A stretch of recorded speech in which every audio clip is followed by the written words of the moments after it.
Ang tanan magaingon, praise the Lord. Atong ablihan ang atong Biblia, pakibasa. 1 Corinthians chapter 11, 24 and 25. Praise the Lord. And when he had given thanks, he brake it and said, "Take it, this is my body, which is broken for you. This do in remembrance of me." After the same manner also he took the cup, when he had supped, saying, "This cup is the New Testament in my blood. This do ye as oft as ye drink it in remembrance of me." Okay. Let us be particular in this message, no? Maging focus tayo, maging particular tayo ni ini nga mensahe. Remember, Jesus is speaking. Siya nagahisgot dinhi my body. Akong lawas, ingon ni Lord Jesus. Siya po nagaingon dinhi akong dugo. So ang subject dinhi ang lawas ni Kristo ug ang dugo ni Kristo. So kung ato ning i-personalize, this is Jesus Christ Himself. No? Remember me. Siya ang atong hinumduman. Siya ang atong dili kalimtan. Not only in memory, not only in imagination, not only dili lang sa huna-huna sa imagination, kundi naay gusto ipasabot ang Dios nato unsa ning remember me. Ug gikinahanglan dili ta mag-fail sa maong iyang gisulti, remember me. Huwag tayong mabigo sa kanyang sinalita, alalahanin niyo ako. Ito yung katawan ko, kainin ninyo. Ito yung dugo ko, inumin ninyo. At huwag nyo akong kalimutan. Diba, pag meron kang kaibigan, classmate or whatever, pag misakit ang tao, sabihin mo kaagad, ano yan? Hereditary? Kaliwat ba na ninyo? Ano yan? Bloodline ba yan ninyo? So, pag sinabing kainin nyo ang aking katawan, itong tinapay na aking pinaghati-hati, inumin ninyo ang dugo na ito, itong nasa kupa, ito yung dugo ko. At huwag nyo akong kalimutan. So gusto ni Lord Jesus Christ, yung life niya maging bloodline na natin. Praise the Lord. Anong meron siya, kinakailangan ma-inherit natin ang buhay. Pag sinabing, ano yung hereditary?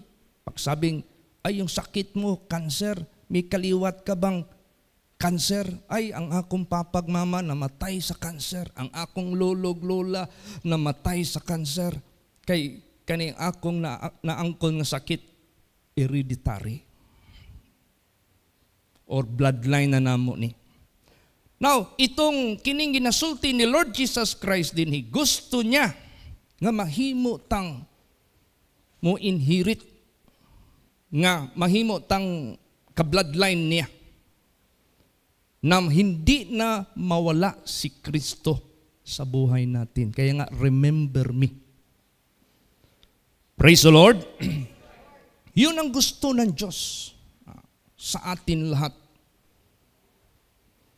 Kaya nga itong Holy Communion na ginagawa natin, napakalaking impact nito. Dako kay kinig impact sa usag-usa sa atong kinabuhi. Dako kay nig impact. Nganuman unsa man nga klaseng Holy Communion atong ginahimo karon, basahon nato. Basahin po natin ang 1 Corinthians chapter 10, 16 and 17. Praise the Lord. The cup of blessing which we bless, is it not the communion of the blood of Christ? The bread which we break, is it not the communion of the body of Christ? For we being many are one bread and one body, for we are all partakers of that one bread. Ayan. Ang gusto ng ating Panginoong Diyos, nga masabtan natong tanan, nga kining Holy Communion nga atong ginahimo, pakig-usa kini kang Kristo Jesus sa iyang lawas o sa iyang dugo. And there should be only one bread. And that bread, that is Jesus Christ. Huwag tayong mawala dyan. He is the only legit. Siya lang ang pinaka-legit nga bread. Nga kung ato ning kaunon, siya lang ang legit nga maong iyang dugo kung ato ning inumon. Later ato nang masabtan. I-explain na ni Lord Jesus para natong tanan. Praise the Lord. Gusto niya na isa lang talaga. Siya lang. The bread and the blood. At ang gusto ng Diyos, tayong lahat mag-partake. Gusto ng Diyos, tayong lahat as one lang tayo na mag-partake ng one bread and one blood, which is Jesus Christ. At ang gusto ng ating Panginoong Diyos, this is the entire humanity. Kung ang ibang tao ayaw makiisa kay Jesus Christ, sinabi din niya ni Jesus, ano ang consequence? Pag yung mga tao gustong makiisa sa Kanya at maniwala sa Kanya, sinabi din ni Jesus, ano ang maging benefit? Kapag sinabi naman pa naman ni Lord Jesus, unsay isulti baya ni Jesus, walay bakak, tinuod tanan o matuman tanan. Bisang pag ang tibuok kalibutan magkahiusa musukol sa iyang mga sinulti, kanang tanan, di na i-respect sa Diyos. Tanawang mga tao sa panahon ni Noah, most and majority of the population did not believe God through the servant of God, which is Noah. Hindi ni-respect ng Diyos yun. Kaya sinulat talaga ito ng Diyos sa Bible for our lesson, for our teaching, for our wisdom, para wag na wag tayong tumingin sa majority of the people of the world na sila ang tama, sila ang masunod. There is only one truth, there is only one Savior, there is only one God, and there is only one way, and that is in the personality of Jesus Christ.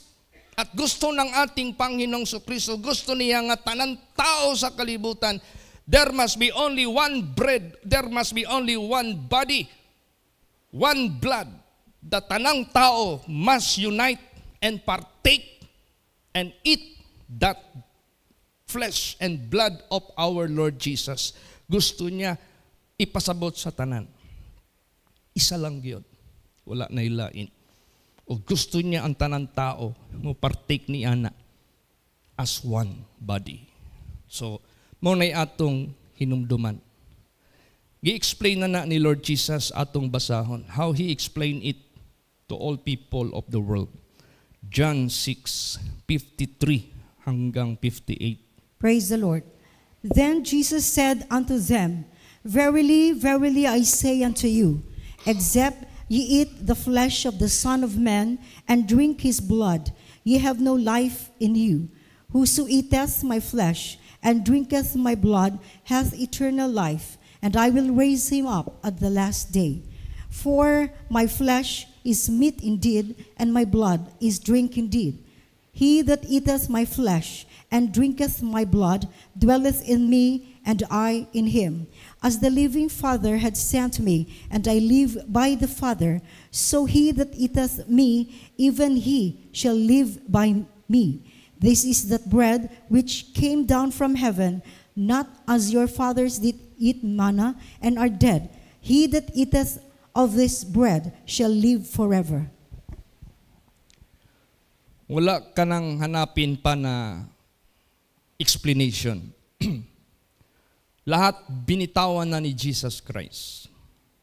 Wala kay pangitaon pang explanation. Gibuhian na tanan ni Jesus nga important information about the great salvation. Wala na ka na maano. Kaya nga no excuse na. Nireveal na lahat ni Jesus Christ, not in parable. Nireveal na ni Jesus, iyan na ning gipahayag, dili sa parabulo, kundi sa klaro nga pagsulti. Imagine that. Akong basahon sa Bisaya. Busa si Jesus miingon kanila sa pagkamatuod. Sa pagkamatuod, nagaingon ako kaninyo, gawas kong kamo mukaon sa unod sa anak sa tao, ug mo inom sa iyang dugo, wala kamoy kinabuhi dinha kaninyo. At kanang gisulti ni Lord Jesus Christ, that is more deeper than this literal, practical, material practice of taking Holy Communion. That is more deeper than that. Mas malalim pa yan dito. Praise the Lord. Imagine, dili nimo kaunon, dili nimo inumon ang iyang lawas o ang iyang dugo, wala kay kinabuhi. Now, anong klaseng kinabuhi yan? Anong klaseng life yan? Everlasting life yan. Wala kang everlasting life. So, ang anong ibig sabihin nito, yung akong una nang na-explain kanina, bloodline, hereditary. What is in him shall be also in you and in me. Kaya pinapakain ni Jesus, kaya pinapainom ni Jesus, kasi gusto niya siya maging bloodline natin. Siya ma-inherit natin yung kanya. Ano man ang meron siyang ipinahayag sa kanyang buhay. Walay everlasting life if you do not eat, if you do not drink His body and His blood, or His flesh and His blood. Pero may chance. Ang mukaon sa akong unod, og mo inom sa akong dugo, may kinabuhi nga walay katapusan. Og ako magabanhaw kaniya sa katapusan nga adlaw. So this everlasting life will be served after the resurrection. This everlasting life cannot be served while we are on the earth. That is the life beyond this planet Earth. That is the life beyond the life that we have today. See?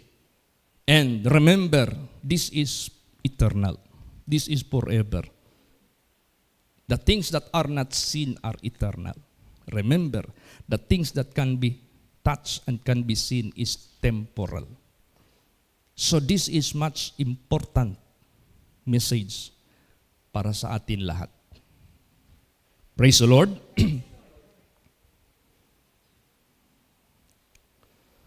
Kay ang akong unod kalanon gayud, ug ang akong dugo ilimnon gayud. So gusto lang ni Jesus Christ sa ato. This is not just a mere of something gi-elaborate niya without your actual participation. Kasi if you drink, if you eat, you have participated. Praise the Lord. So, see to it, you have to participate in actual sa buhay natin. You have to participate.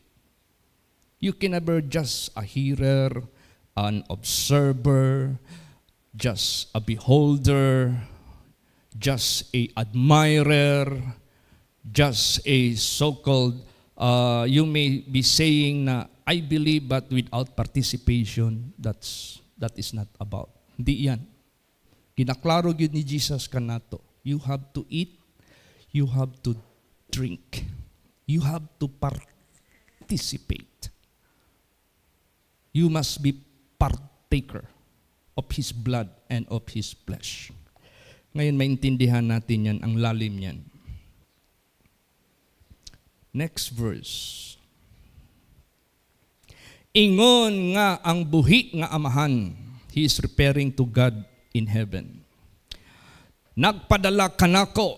He is referring His life in the flesh because He is sent by God. Huwag kayong makompuse, ha? Praise the Lord. Kailangan unawain natin lahat sinasabi ni Lord Jesus Christ para yung message na gusto niyang ihatid sa atin at ipagawa. Huwag tayong mawala. Huwag tayong makonfuse. Tiwanin ninyo ni tanan. Ingon nga ang buhi nga amahan, nagpadala kanako, og ako kinabuhi tungod sa amahan. Kung Englishin natin yan.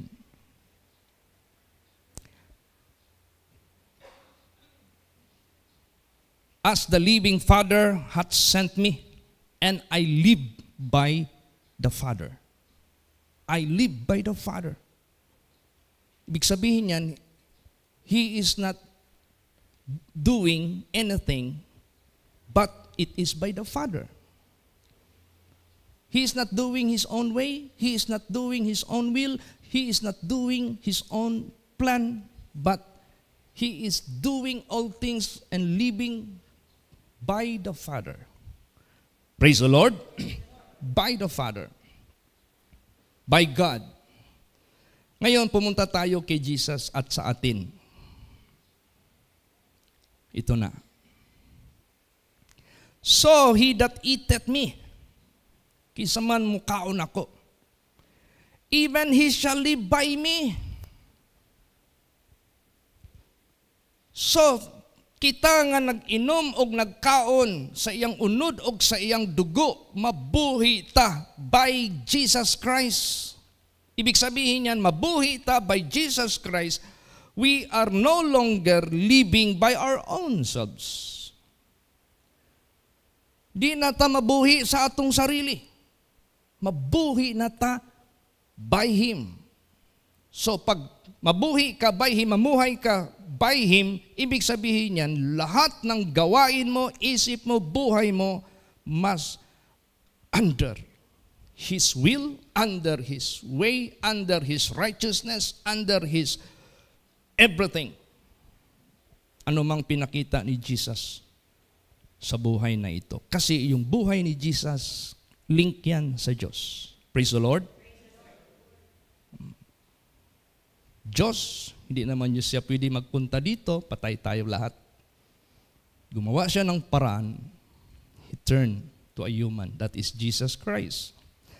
Jesus Christ, para makabisit siya sa atin without any harm at ma-demonstrate niya ang way of righteousness, way of salvation, lahat, redemption, atonement, righteousness, lahat nandyan na kay Jesus Christ, lahat. So, tayo na naniwala sa Kanya, kailangan natin kumain ng Kanyang laman at Kanyang dugo. Sabi ni Jesus, para may buhay kayo na walang hanggan. Kaya kung hindi niyo yan gagawin, wala kayong buhay na walang hanggan. So, there is no other choice. There is no other option. Kaya nga sinabi dyan, neither is there salvation in any other. Wala na'y kaluwasan sa bisan kinsa, kay wala na'y laing pangalan sa silong sa langit, nga gihatag dinhi sa kalibutan, nga pinaagi niya, maluwas kita. But you must cooperate, you must collaborate, you must communicate with Him.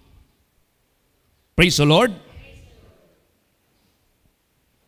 Kailangan makipag-communicate ka sa Kanya by prayer para ma-send niya sa atin yung guidance. Kailangan makipag-collaborate ka sa Kanya. Makipagsabayan ka sa Kanyang kagustuhan.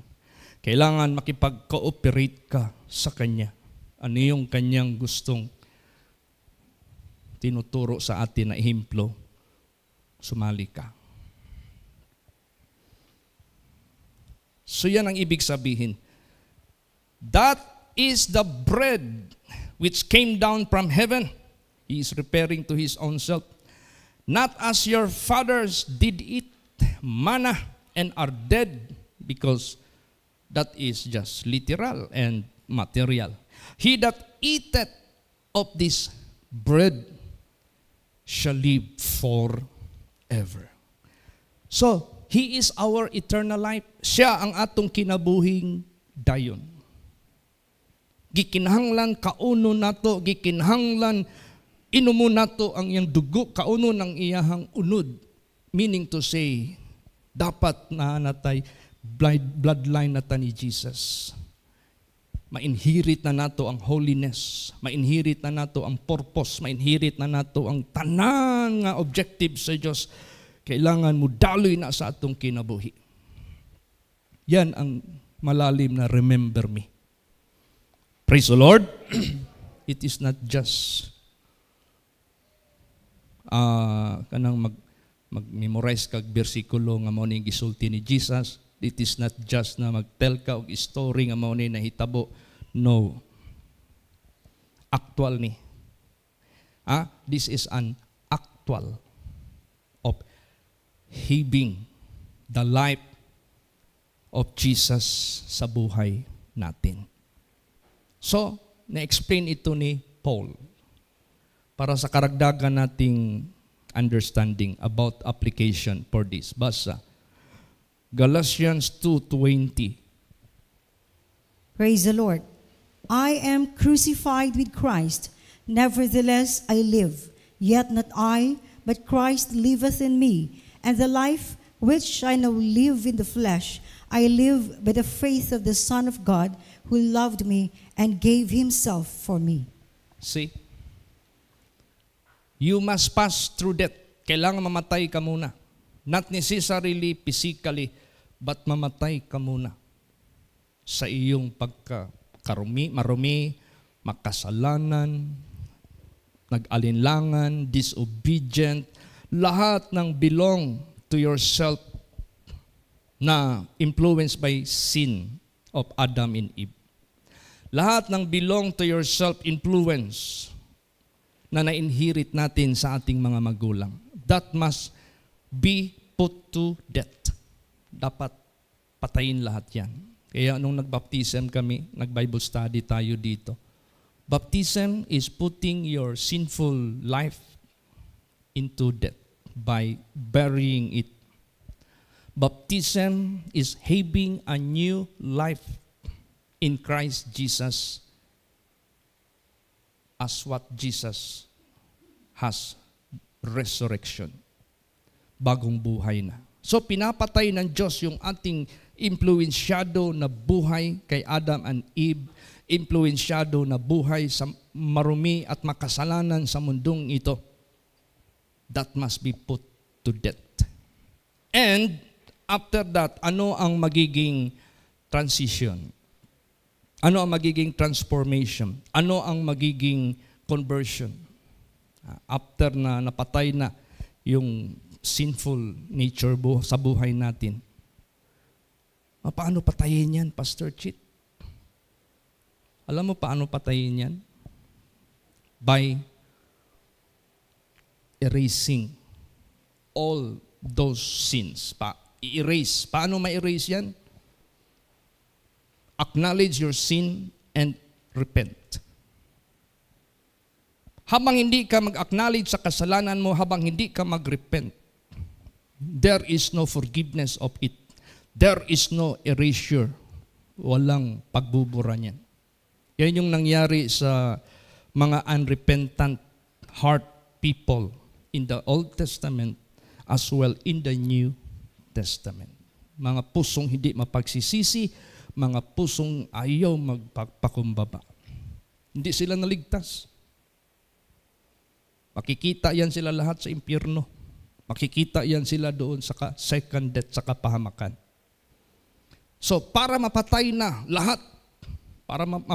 lahat, ang sinful nature sa buhay mo, acknowledge your sins. Repent. Then, accept Jesus. Tapos pag marinig ng iba na, tagal ko nang na-accept si Jesus. Dinala ako ng nanay ko while I was still very young. Matagal ko nang na-accept si Jesus. I was invited by someone, a friend of mine in a born-again Christian. And the pastor asked me, will you receive Jesus? Tagal ko nang ginawa yan. That is not all about. Di yan. Pag sinabing inaccept mo si Jesus, you live by Jesus. Praise the Lord! You must live by Jesus. You must live by Jesus. And Jesus lived by the Father. So you live by Jesus, meaning to say you are living by God. That is not a joke. That is not common. Hindi yan common sa mundong ito. That is unique. That is seldom. Kaya nga dinescribe ni Jesus Christ ang daan ng impyerno. Madami ang magdaan dyan. Ang daan ng buhay napakahirap at kaunti lang ang magdaan dyan.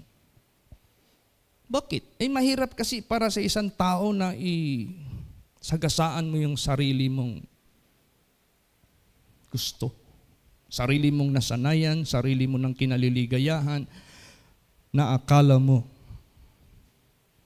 Pag ikinumpara mo naman sa Word of God, mali pala. Ikinumpara mo naman sa truth of God, deception pala ni Satanas. Mahirap yun.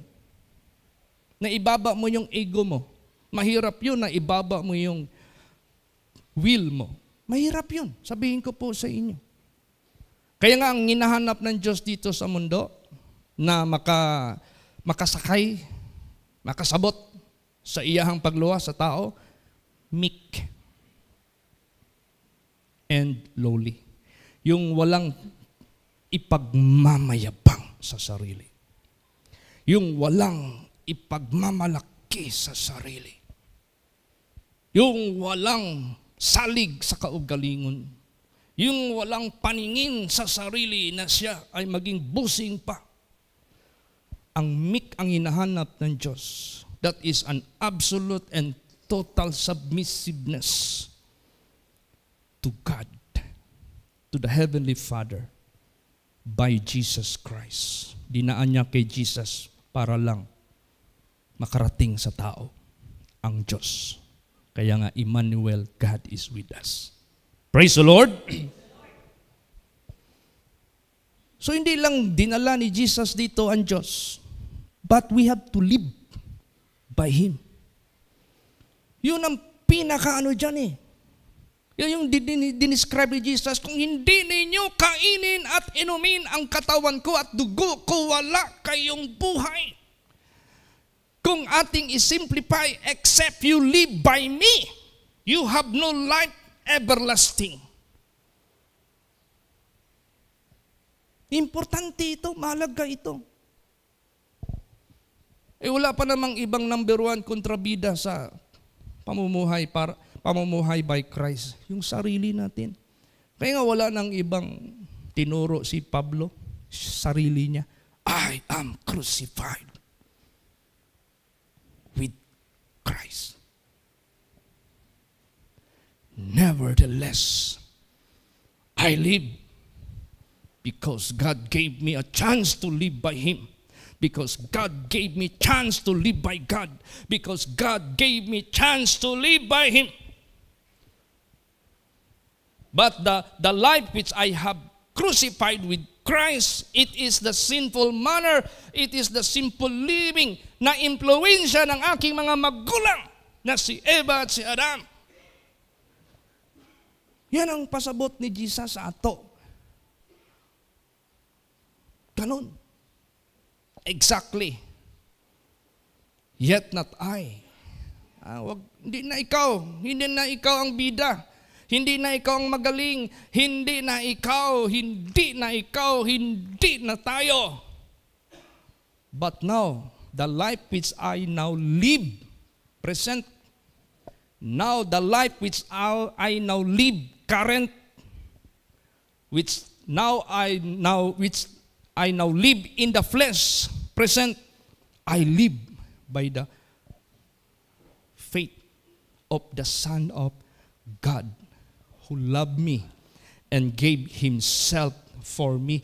You live by the faith of the Son of God, who loved me and gave himself for me. This is faith. Praise the Lord. Bakit? Hindi mo siya na-touch. Hindi mo siya nakita face to face. And this should be by faith. Kahit di natin siya nakita, hindi natin siya natatouch, but we call upon Him. Hindi natin siya nakikita, hindi natin siya natatouch, but we follow His footsteps. Hindi natin siya nakikita, hindi natin siya natatouch, but we listen His counsel. Praise the Lord. Now, do you live by that? Are you living in such kind of way of living? Ganun ba ang pamumuhay mo at this present time? That the I which you wear, yung ikaw na noon, napako na, patay na yan. At this present time, you live by the life of Jesus. His will, ang will na ang ginagawa mo. Ang will niya ang iniisip mo.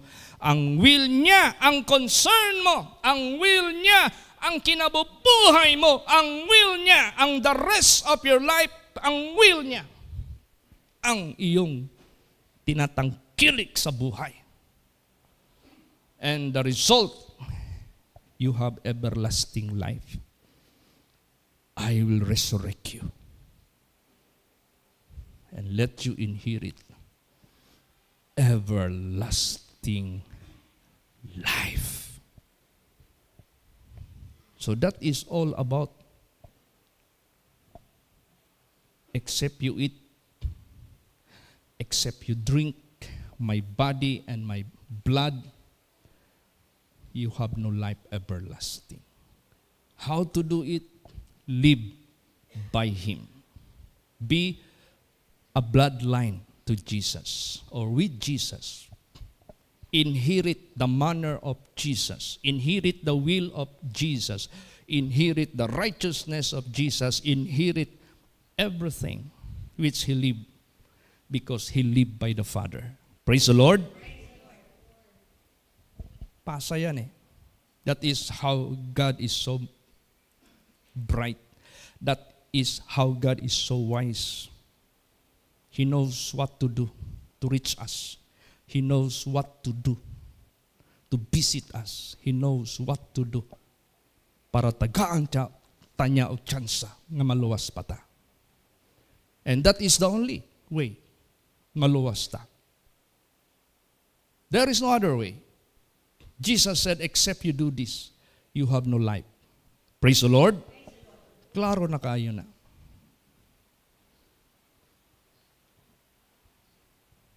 For more understanding, basa pa, 2 Corinthians 5:15. Praise the Lord. And that He died for all, that they which live should not henceforth live unto themselves, but unto Him which died for them and rose again. Yeah. He died for all, including your children on the future, if you have a chance to get married and having children on the future, including the children of your children on the future. He died for all generations, for all humanity, for all races, for all colors. He died for all. That they which live, those who are still surviving, those who are still breathing, those who are still moving or living, should not henceforth live for themselves. Are you one of those na hindi na namumuhay sa sarili mo? Or are you still belong? Mao lang gihapon, kauban lang gihapon ka sa mga tao din sa kalibutan na sa gihapon nang inabuhi lang gihapon para sa iyang kagustuhan, para sa iyang kailibgon, para sa iyang garbo, para sa iyang kaugalingon, by disobedience to the word of God, by forsaking the counsel of God, by neglecting the salvation of God. Asa man kakaron? Asa man kakaron na bilong? Asa man ka? Or digto ka sa mga katawhan nga nabuhi na sa Diyos nga nagpakamatay niya. Digto na ang imong concern. Doon na yung concern mo. Yun na yung iniisip mo. Yun na yung the rest of your time, the rest of your strength, the rest of your wealth, the rest of your talent, the rest of all privileges na tanggap mo sa Diyos, nakasentro sa pagpamumuhay para sa Kanya na nagpakamatay at nabuhay muli na walang iba si Lord Jesus Christ. Praise the Lord! Is that in your mind? Naaba na sa imong isip? Or you are still bothering other matters? But you are still bothering other purposes. Is that the center? Is that mao ba na ang sentro karon at this present time sa imong kinabuhi to live by Him? Did you pray for His will? Did you ask what His will? Did you pray what is na ipagawa niya sa iyo? Para ang will niya ang atupagin mo? That is a big question. So, walang ibang makasagot, walang ibang makatubag niya na ang ato lang kaugalingon. But whether we like it or not, we have to. Dapat nating gawin yan. No option. Kaya, sinisintro tayo ng Diyos. Naalala mo yung magamit ka ng GPS. Mapa ba? Lalo't na first time mo pang puntahan yung lugar. Tapos gusto mong makita ang wider scope ng mapa. Di ba yung screen sa sasakyan natin o kaya sa cellphone, anuhin natin, ipa-zoom in o zoom out, hindi ko masyado anong yan. Zoom in, siguro palapit, zoom out, palayo. Zoom out mo, para yung mapa, mag-large yung area, na mabisible ba. Tapos habang nagda-drive ka, gusto mong makita kung ilang meter bago ka mag-turn left. Di ba nakalagay doon sa screen?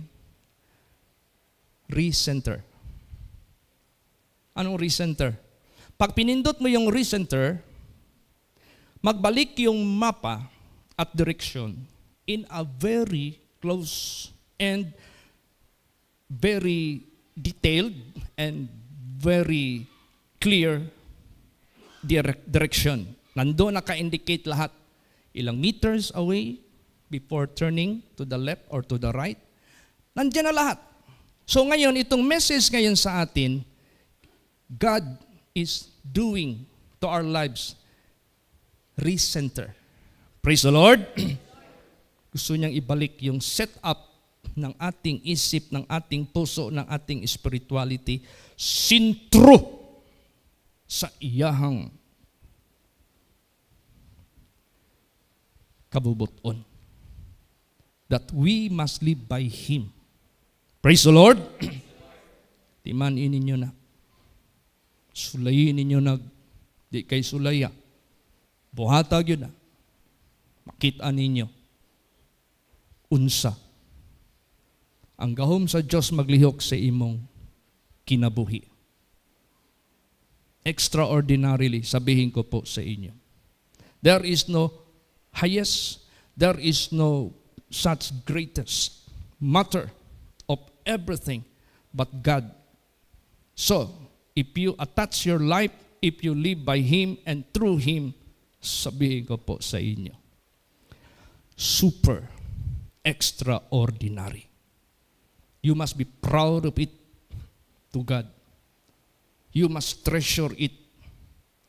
Don't ever miss this opportunity, or else you regret it endlessly.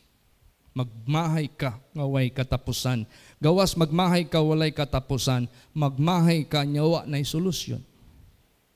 Muna ang tao doon sa impyerno, di na magmahay. Kay kabalo naman sila, useless man, sige kagmahay dikto, di magyapon ka makuha dikto. Muna to is, mamalikas na sila. To is, tanang blasphemous words, isaka nila sa Diyos. Penting, walay praising dikto sa impyerno, sabihin ko po sa inyo. Walay pagdaig dikto. Can you imagine that? Di ba? Ang mga tao sa kalibutan, puslan man, mamatay ko.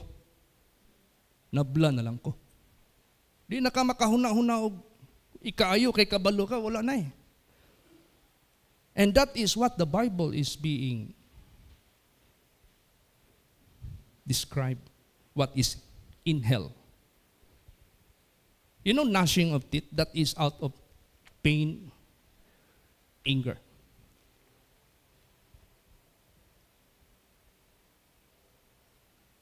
Ayaw ng Diyos yan. Mangyari sa atin. God is not willing that any of us shall perish, but all must repent. And all must be saved. Now, how to be saved? Eat, drink, His body and His blood. What do you mean of that? Live by Him. Praise the Lord. How to live by Him? First step, surrender your sinful living. Surrender na imuhang pagka makasasala nga panginabuhi. Ay di man kay ko anak kadautan, pastor. There is no half Christian. There is no 90% accepted in the eyes of God. It must be 100%. O na mag-iubang tao, kuntinto na. 80% lang ang render sa Diyos, naapay reservation na 20%, or 10% lang o 20% lang ang percentage para sa Ginoo, 80% or 70% or higher percentage para sa kaugalingon, para sa kailibgon, para sa garbo, para sa worldly ambition, para sa ano pang meron dyan sa mundo na deception by Satan. There is no such way na ma-accept ka sa Diyos. Walang ganon. You see? Kaya gusto ng Diyos, ito maliwanag na instruction ito ng Diyos sa atin. Remember me. Praise the Lord. Jesus said, remember me. How to remember you? In imagination? How to remember you? By glance? Reading His life? The story of Jesus? No. Live by Him. Live by Him. Ask the Lord. Surrender your life.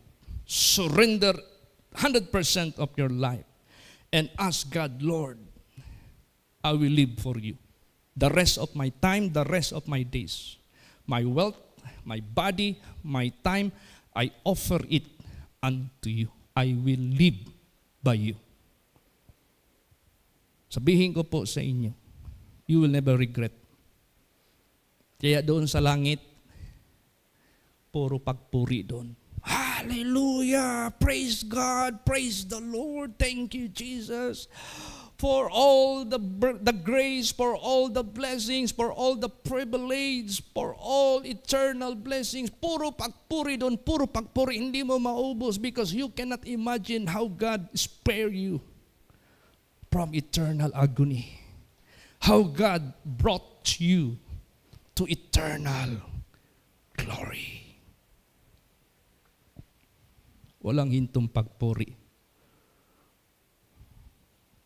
Kaya, dito pa lang sa sanglibutang ito, don't be as a stranger in the life of Jesus. Huwag mong subukan na stranger ka pa rin ngayon sa buhay ni Jesus. Anong stranger? Iba ka pa rin sa buhay ni Jesus. Iba ka pa rin sa mentality ni Jesus. Iba ka pa rin sa purpose ni Jesus. Iba ka pa rin sa example ni Jesus. You are a stranger. Ayaw. Pag sinabing stranger, you are not blood related with Jesus. Pag sinabing stranger, your life is not, hindi mo na-inherit yung buhay niya, yung hereditary. Wala sa iyo, hindi makita. Ganun ka-importante ito. Balikin natin yung verse, John 6:57. Praise the Lord. As the living Father had sent me, and I live by the Father, so he that eateth me, even he shall live by me. Yeah. Kung paano si Jesucristo nabuhay by the Father, that he must be the Savior of all mankind. Then he did it by the death of the cross. He said, not my will be done, but your will be done. So he lived by the Father for our sake, for our salvation, for our benefit. It's done. And you who eat and drink this, you must live by me. You must live by me. Praise the Lord. You must live by Jesus. Lord, your will be done. Jesus, your will be done.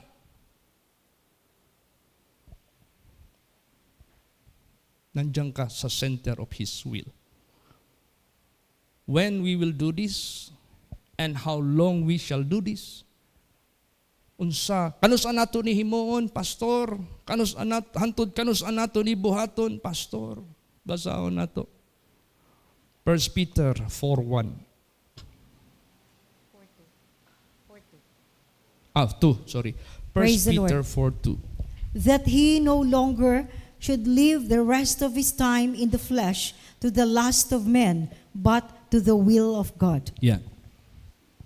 Don't you know bakit tayo humihinga pa ngayon? Because we have still time is being remaining. Meron pa tayong time. Nag-usap kami ni Pastor Tam. Tinawagan ko siya, Pastor, kumusta Pastor Tam? Wala ka nung Wednesday sa Taguig kasi nakita ko si Pastor Betty. Siya ang nag-preach. So I am looking for him. Ay, nasa Batangas ako. Doon ako nag-service. Kumusta yung health mo? So, nag-advisean kami. Sabi niya, sumasakit pa rin yung ulo niya. Mataas pa rin yung blood pressure niya. Sabi ko, mag-take ka ng, mag-shake o mag-blend ka ng sayuti. Kasi yun ang malimit ginagawa ni Pastor Alan. Ito si Pastor Alan kasi may history na high blood pressure. Pag may mga invitation dito sa mga anak sa Diyos, may lechon, basta may mga masasarap na pagkain, hindi man yan mag-control. Magsakit yung batok niyan. Marinig ko na kaagad yan sa kusina, nagbiblend ng pagsilip ko, wala na, si Pastor Alan na naggagano na ng umiinom na ng pampalabnaw ng dugo. Maya-maya, magtrabaho na naman dito, mag-cross cutting, magtulong. Kina. Sabi ko, Pastor Tam, hindi lang yan inumin mo pag meron kang atake. Mataas. Maintain it. Kasi marami pa tayong gagawin. Praise the Lord. We have so much to do. And this remaining time, remaining life God gave us is so precious. Bakit? We will spend it for His will. Spending your time and the rest of your life for the will of God, that is the most precious, the most valuable, the most important, the most matatawag nating acceptable. Puro na lahat na gamitin mo ng adjective to describe positively yung paggawa ng will of God. Praise the Lord! If we can consider that how great is the God, the creator of all, tapos belong ka sa kanyang will, sabihin ko po sa inyo, you are not a part of His greatness. You belong to Him, so you will inherit the greatness of the Creator. That is why this is the greatest thing and matter ever. Itong pagbigay natin sa the rest of our life to live by the will of God. Praise the Lord!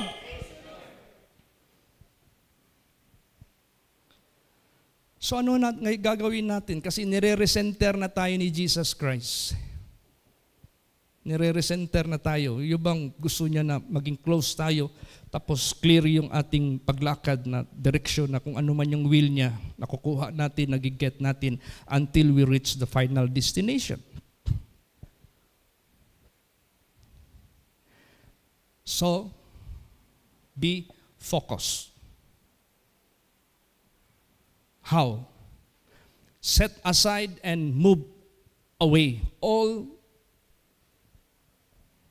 hindrances, all extras, all unnecessary, all tanan na nagpapalabo sa isip, sa puso mo to give the rest of your time to the will of God. Alisin lahat yan. Surrender lahat yan. Linisin lahat yan. Basahin natin yan. Atong basahon ang 1 Corinthians 5, 7, and 8. Praise the Lord. Purge out therefore the old leaven, that ye may be a new lump, as ye are unleavened. For even Christ our Passover is sacrificed for us. Therefore let us keep the feast, not with old leaven, neither with the leaven of malice and wickedness, but with the unleavened bread of sincerity and truth. Kana, naibuhato na to, limpyuhi, ang daan nga libidura, nga makabaton taog bagong minasa, nga walay ipagpatubo, nga bisan si Kristo nga mao ang atong Pasko, siya ang sacrifice of God, which is the lamb of God for our salvation, nagsacrifice para nato. Hinungdan, ampingin ninyo ang maong Pasko. Dili sa pinaagi sa karaan nga minasa. Ni libidura sa malis sa pagkadautan. Libidura sa wickedness. But with the unleavened. Unleavened mean to say without hypocrisy. Unleavened without malice. Unleavened without wickedness. But sincerity and truth. Yun ang gusto ng Diyos. Sincere ka sa pagbigay ng buhay mo, the rest of your time to the will of God. Truthful ka sa pagbigay ng buhay mo to the will of God. Nire-recenter tayo ng Diyos. Praise the Lord! Ginabutang na punta sa Diyos o sintro. Pari na ta mawala karon og hantod sa katapusan. Si Jesus lahat. He lived by the will of God. Pag tayo maniwala sa Kanya at kakain, iinom, let us live by Him. Siya ang source nitong lahat. Kaya minsan marinig ko madungog na ako sa inyong testimony. Salamat ko kay Jesus. Kung dili sa iyang mga balaang pulong, naluyan ako. Kung dili sa iyang balaang pulong, wala na ko diri. Tuan ako sa kasalanan, balik na po. Kung dili lang sa iyang pulong, dis yung ko makabaton og satisfaction. Apan tungod sa iyang pulong. Nganong inana man? Tinuod na tanan. Tama na. Kaysa gyud ang source nato. Praise the Lord. Wala na ilain pa. Gigamit lang ko nga instrument. Ako, malipay ko. Madungog na ako na ninyo. Sabi ko, Lord, thank you for using me.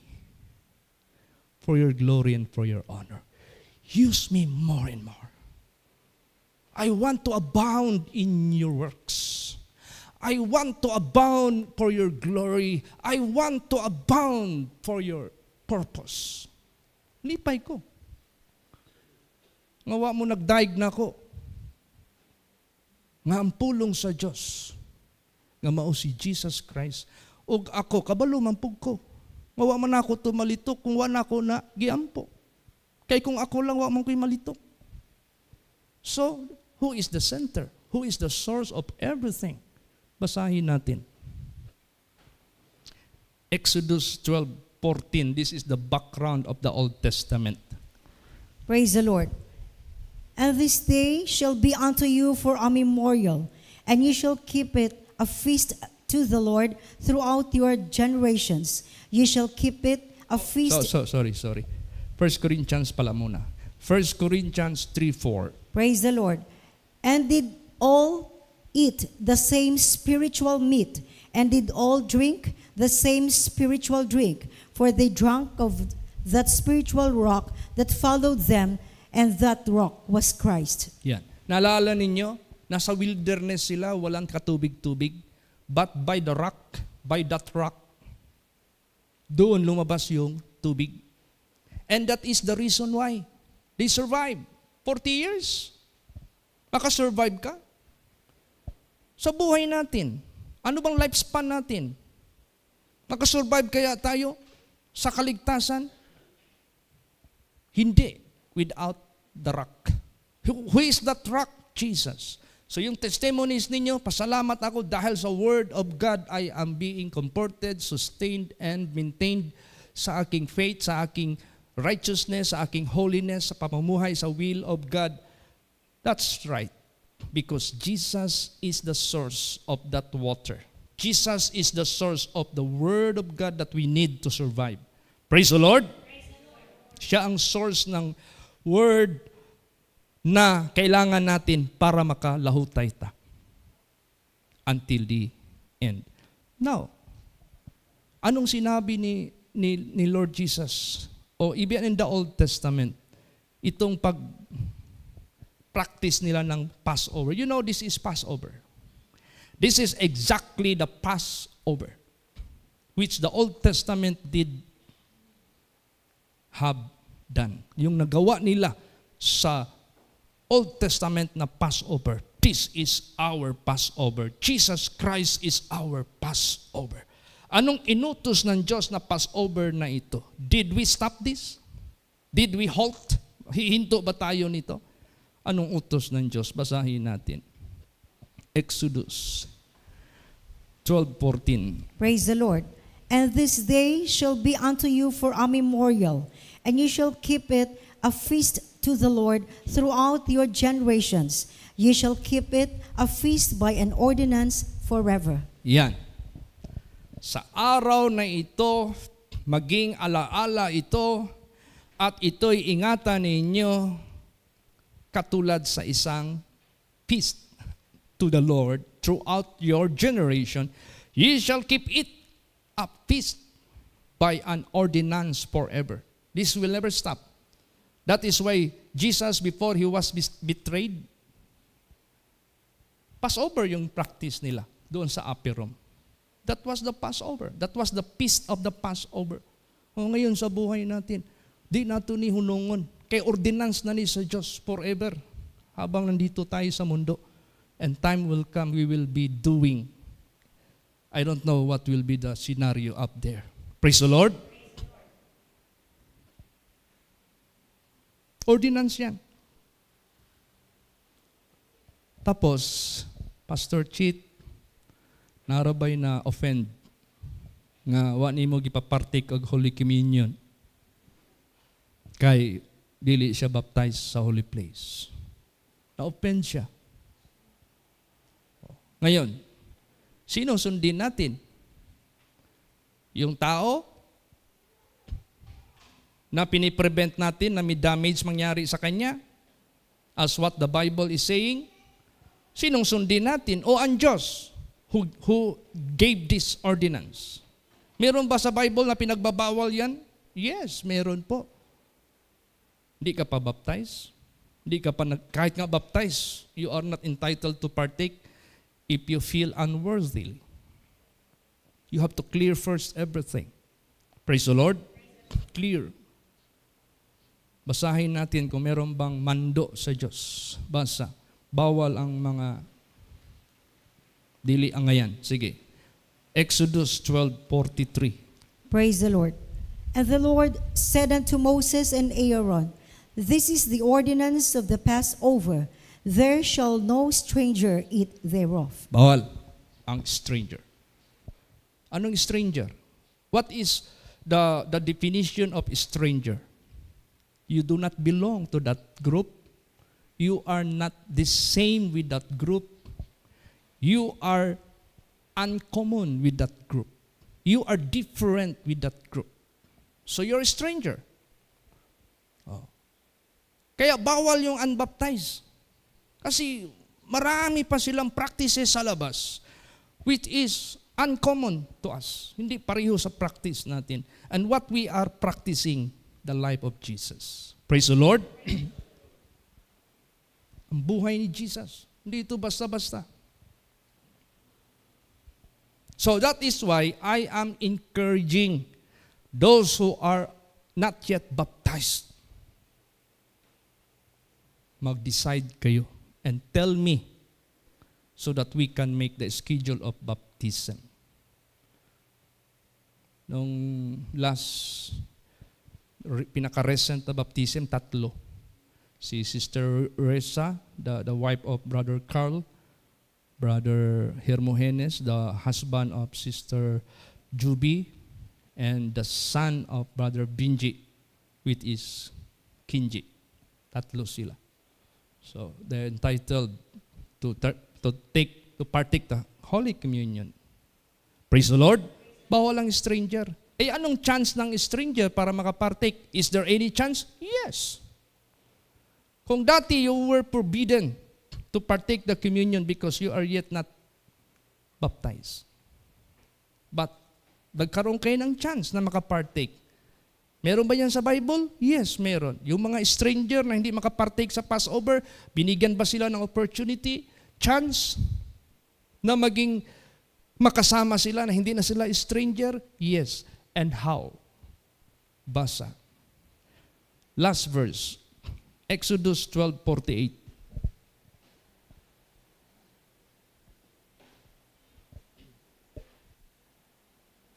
Praise the Lord. And when a stranger shall sojourn with thee, and will keep the Passover to the Lord, let all his males be circumcised, and then let him come near and keep it, and he shall be as one that is born in the land, for no uncircumcised person shall eat thereof. This is not necessarily physically. If we read the New Testament, this uncircumcision, spiritually, this is uncircumcised heart. Pag sinabing uncircumcised heart, filthy heart. How to wash it away? Baptism. Because baptism is cleansing. Baptism is washing all the filthiness of your life. Praise the Lord. So after being spiritually circumcised, then you can observe and partake the feast of the Passover. Pwede ka na. So the same way we have to follow. Praise the Lord. Same way we have to follow. Kaya, pasalamat tayo sa Diyos. Magpasalamat ta sa Ginoo. Magitagaang gitag sa labutan, nga kining nabili natong panahon ipanginabuhi na gyud na sa iyang kabubuton. You live by Him. You live through Him. You live for Him. And you will be going to Him. Padulong ka dito kaniya sa iyang eternal glory. Kaya, thanks be to God for the greatest opportunity to be partaker of His body and of His blood. Ay kalimti, useless ning tanan, unless you live by Him. Praise the Lord! Magatindog ang tanan, atong awito ng atong closing